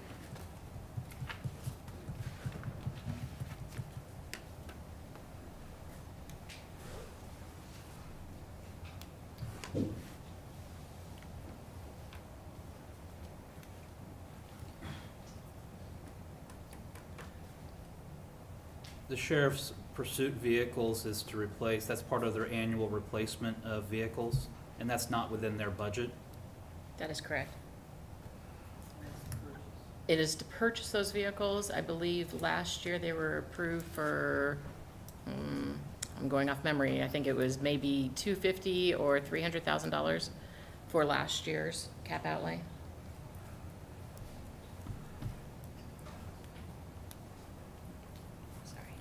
Danny Lowry, Sheriff's Office. So what is your specific question? Well, I mean, this is, again, just to clarify, this is replacement, part of an annual replacement of vehicles, and looking at that as you're phasing out vehicles that get higher mileage and buying on new vehicles, correct? Correct. And the only thing that I'll add is that, so typically we plan for 10 vehicles a year. For 2024, we've actually lowered that number to 7. And part of that reason is because this year we were able to obtain 13 instead of the 10. And we did that with some of the used vehicles. Like we bought a couple from KHP. And then as far as, we had some discussion about leased vehicles, this would be vehicles that we're not looking to lease? Correct. Yeah, these, so we have looked at it, we decided, after talking to several different agencies, that the pursuit-rated vehicles for patrol, because of the wiring and the lights and everything that has to be installed on those, that we won't do that with leased vehicles.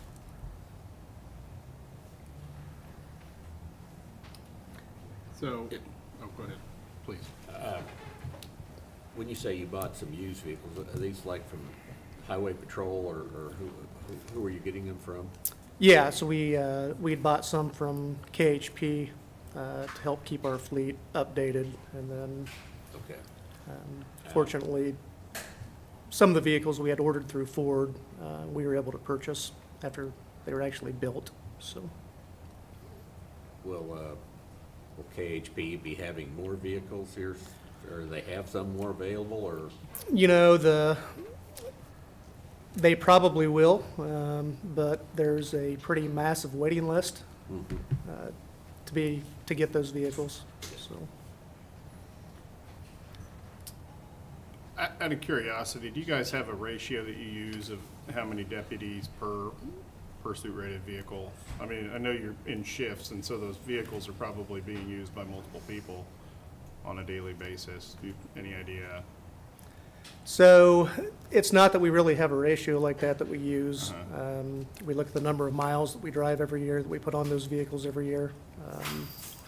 And then we base the number. And we've had to extend the mileage in which we've been driving vehicles. And, you know, we've got vehicles in our patrol fleet right now with over 150,000 miles on them. Those get costly to keep serviced and on the road and safe for our officers.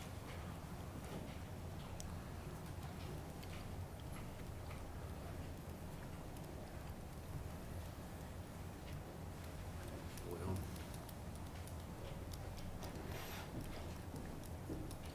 And again, this would be not able to be captured within the 2024 sheriff's budget. Correct. Correct.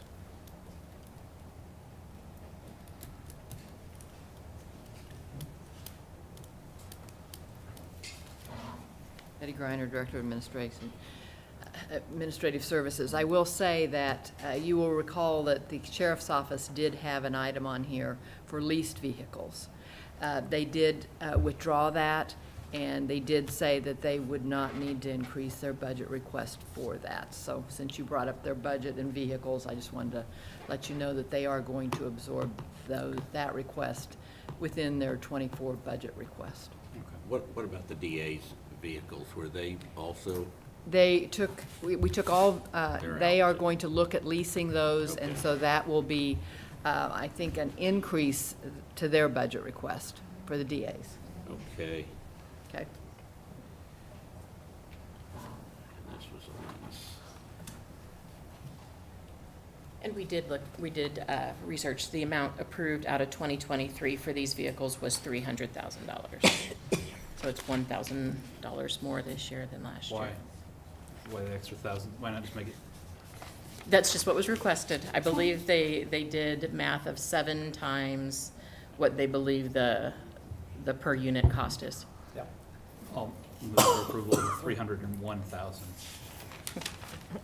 I'll second that. Motion's been made by Commissioner Cook, second by Commissioner Rippon. All in favor, say aye. Opposed, motion carries 3-0. What are we up to now, or down to? $1,732,000.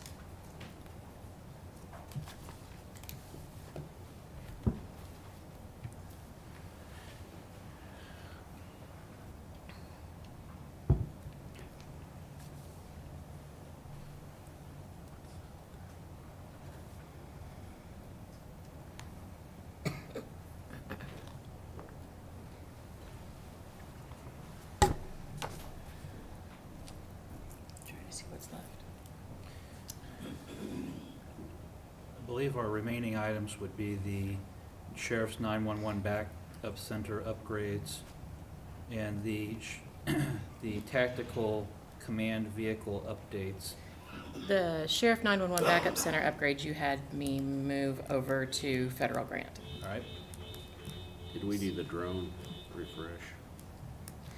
Yes. I would- The remaining items, I believe, are the Parks and Rec master plan, the tactical vehicle, command vehicle updates, the sheriff's drone refresh, and the court's furniture. And we had asked the court to kind of look at that one, and Being able to use funds now for, out of the ARPA SLFRF, yes. And there also were two requests, just while we're summarizing what's still hanging out here. There were two requests out of new debt, one for the Grange Hall at Old Prairie Town and one for the Dornwood Complex renovation. And then there were, the sheriff's office had listed several items as being federally funded with grants, one of which you guys talked about on Monday and approved, which was the sheriff's Axon camera replacements, I believe. There also is a sheriff Motorola backhaul switches, the sheriff's fiber backhaul switches, and a sheriff LPR intersections camera project.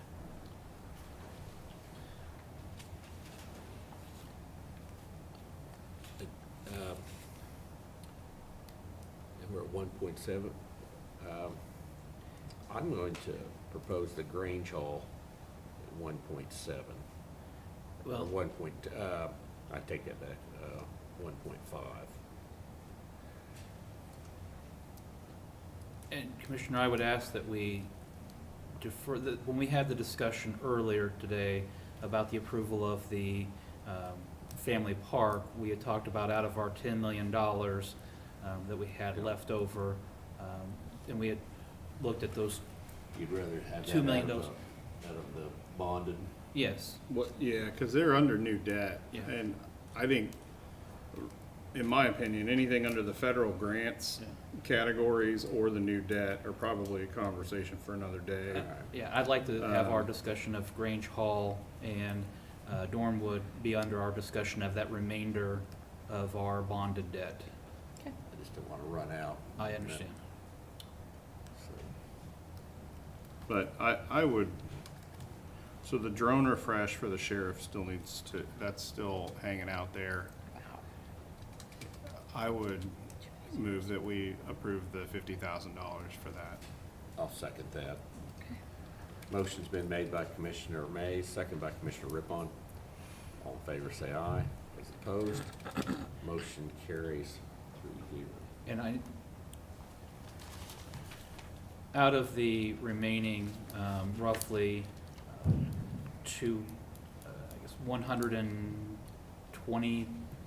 $120,000 to, before we would hit 2.5.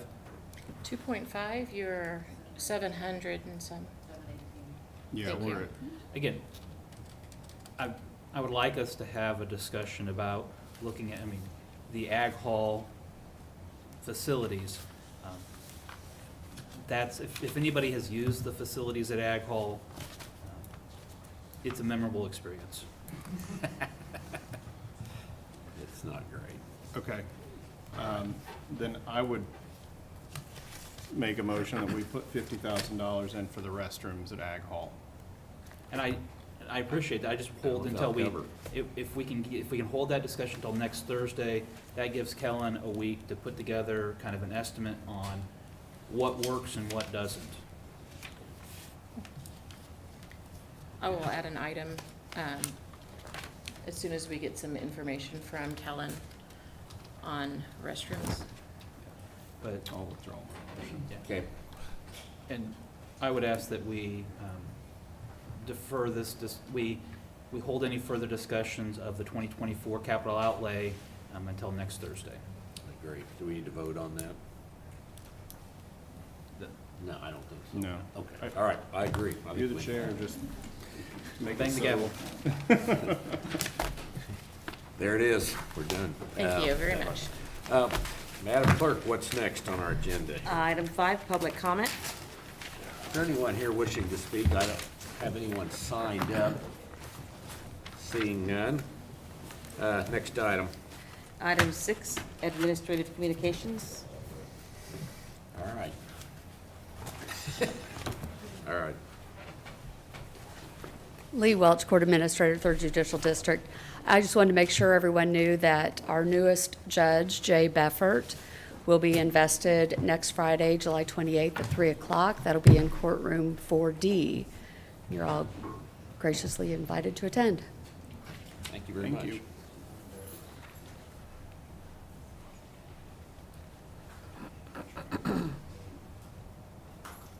Good morning, Angela Lewis with Human Resources. I would ask that everyone take a moment and look at their pay stub this week. We had pay increases that happened on July 1st, and this is the first paycheck that you would see those increases. So it's very important that you look now. I will send out instructions on exactly how to do that later today. Thank you. Thank you.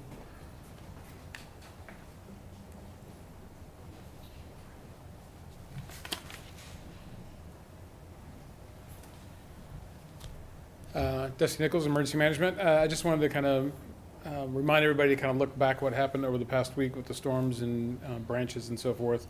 Make sure you're getting your trees trimmed as much as you possibly can, clean out your gutters, etc. We do have the fiesta going on this week. If you see something, say something. If something that seems weird, keep an eye out for each other. It doesn't look like we're going to have too bad of weather. I know, I just jinxed it. But be weather aware and stay on top of that. So that's fine. Very good, thank you. Anyone else? Commissioner Mace. Well, I don't really have much to share. Fiesta sounds like a lot of fun. Make it out if you can. Oh, Dirks Bentley's on sale, so make sure you get them while they're hot. Yeah. You're good. Along with the Fiesta, it's also Fair Week, so a big part of the fair kicks off today with projects arriving, and then there's a pancake breakfast on Saturday, so make sure you go down and appreciate the fair. I'll be there. So, yeah, I plan on going down and watch the hog judging. It's my thing. Give us some pointers, huh? I raised a lot of hogs as a kid. I just had an interest there. I don't have anything else to add. What's next on the agenda? Item 7, executive session. We do have a need to go into executive session, so I'm going to move that we go into executive session for a period not to exceed 20 minutes for the following reason. For consultation with an attorney for the public body or agency which would be deemed privileged in an attorney-client relationship, specifically to discuss pending contract negotiations. Action is not expected following the executive session. Second. So, motion's been made by Commissioner Rippon, seconded by Commissioner Cook. All in favor say aye. Those opposed, motion carries 3-0. Let's start our executive session. Let's go at 11:15. I guess plenty of time to sign everything. That might be too long. Too long? 11:10. How'd that be? All right. 10 minutes. All right.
Bob, if you could, please. Thank you. Thank you all for remaining. We're back in session. No action was taken at this time, so we're adjourned.